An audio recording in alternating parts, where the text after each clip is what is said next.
Hi guys, and welcome to today's video where I'm going to be showing you how I transformed the internal walls of my DIY sauna from this to this with this lovely Alder cladding. So I'm going to show you the full process step by step here, starting by adding the insulation. So this is an acoustic fiberglass insulation which I decided to use rather than a rigid PIR, mainly for safety reasons. The PIR itself, if it does get to high temperatures, apparently I read that it can release some, nasty fumes and stuff. So I really didn't want to be dealing with that inside a sauna. So I decided to go with the rather more itchy, awkward to install version, but nonetheless it is a good quality insulation. It also adds soundproofing so you can't hear the outside noise. The only real issue for anybody who has ever installed this before is obviously it's really itchy when you're doing it. It's not the nicest material to work with, but as you can see I've got a paper suit here that's helping to protect me, and this just helped me carry on for the rest of the day once I'd done this part of the job without having to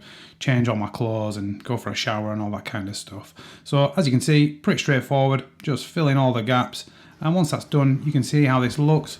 We've filled all the walls there, so the walls here have got a 50mm acoustic insulation, and then up in the ceiling I've also added 100mm of insulation, so this is going to make the sauna much more energy efficient when we start using it.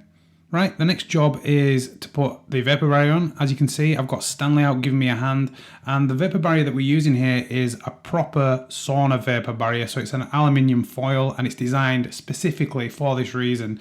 Really, you don't want to be using a standard vapour barrier just because the temperatures reached in the sauna are just not going to be good for a normal vapour barrier. So it's very important that you use a correct one. I will leave a link in the description to this specific vapour barrier that I'm using. Okay, so to install this, I'm just using 10mm staples, and you can see there I'm using an aluminium tape to fill any of the joints. That's just to make sure no moisture can obviously get past this point, because I don't want any of the timber or insulation getting wet over time. So it's very important to get this sealed as thoroughly as possible. And once that's done, I can move on to the walls. So again, I'm using the exact same vapour barrier here. I'm fixing it again with the 10mm staples, and it's just a case of rolling it around the walls and fixing into the studs as you go around. Pretty straightforward really. This just required me on my own. Stanley didn't need to help with this, so he was back in the house. Obviously when you're doing this you want to start from the bottom. That way any moisture that collects on this vapour barrier, which is obviously its intended purpose, it's going to run down and it's not going to run behind the bottom section of the vapour barrier.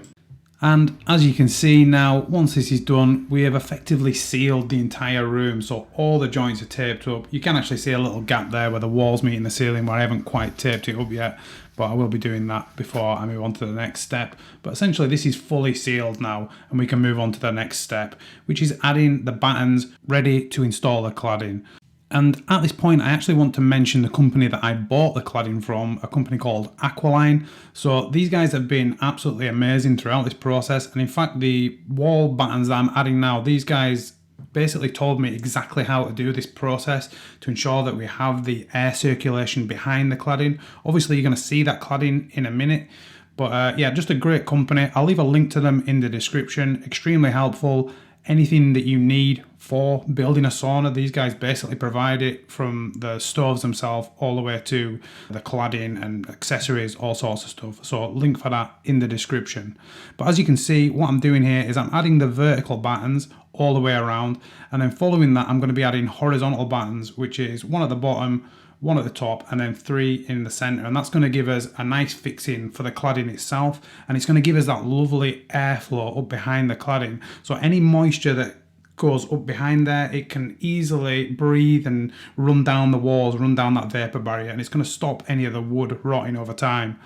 Okay, so as you see, just persevere all the way around until that's done, and then we can jump up to the ceiling. And the ceiling itself doesn't need 2 layers, we can just put the 1 layer on here, and you can actually see the top horizontal batten on the wall there has a nice little gap at the top of it, and that's going to allow airflow all the way around the walls and the ceiling. So basically the inside behind the cladding in this sauna is just extremely breathable. Okay, so once that's done, you can see how this looks. And basically we have a really nice frame now to start installing that cladding. So without further ado, we're going to jump into that part of the process right now. So the cladding that I'm using for this project is an Alder cladding. This stuff's directly from Finland. It's designed again specifically for saunas. It was provided by Aqualine, as I mentioned before. It's an absolutely beautiful timber, and the reason I've used this rather than a softwood like spruce or something like that is really for the thermal properties that it has. This stuff doesn't get really warm, so if the temperature in the sauna, for example, is 70-80 degrees, this is still going to be comfortable to touch. It also doesn't have any real knots or anything like that in it, so you don't get any sap, any of the issues that you might get with that. It is a little bit more expensive, so I mean, if you wanted to save money, you could use something like spruce for the walls and maybe opt for something like alder or maybe aspen for the benches. But I decided to just go all out, and as you can see, when the ceiling's finished, it looks really stunning. Okay, so once the ceiling's done, I'm going to move on to the walls, and the only complicated bit here was the door. And I say complicated, it was the only bit that required any kind of rips on the timber. So you can see that I've done the reveal into the door casing, and then on either side I'm having to cut around the door.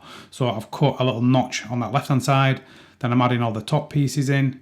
Once that's done, I've got another cut around the right side, and following this, it really is extremely simple because every single piece of timber is exactly the same length. So what I ended up doing here was just cutting like half a pack at a time. So you can see I'm cutting 3 or 4 pieces of cladding at once just to save time really. They're all exactly the same length. So rather than just doing one at a time and it being really monotonous and tedious, I just speeded it up by cutting 4 at a time.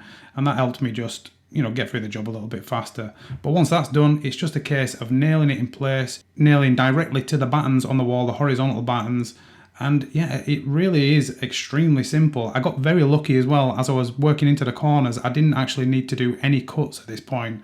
So this actually worked out on every single wall. So I was extremely lucky here. Obviously, if you need to, you might need to rip this down once you reach a corner. But, you know, just as luck might have it, I managed to get to a corner and I didn't need to do any cuts. I just kind of loosened the gaps up a little bit just to get all the way to the end. So you can see I've just added 3 pieces and then just slide that up, fix it in place with the pin gun, and there we are, nice and easy, and it's looking absolutely stunning.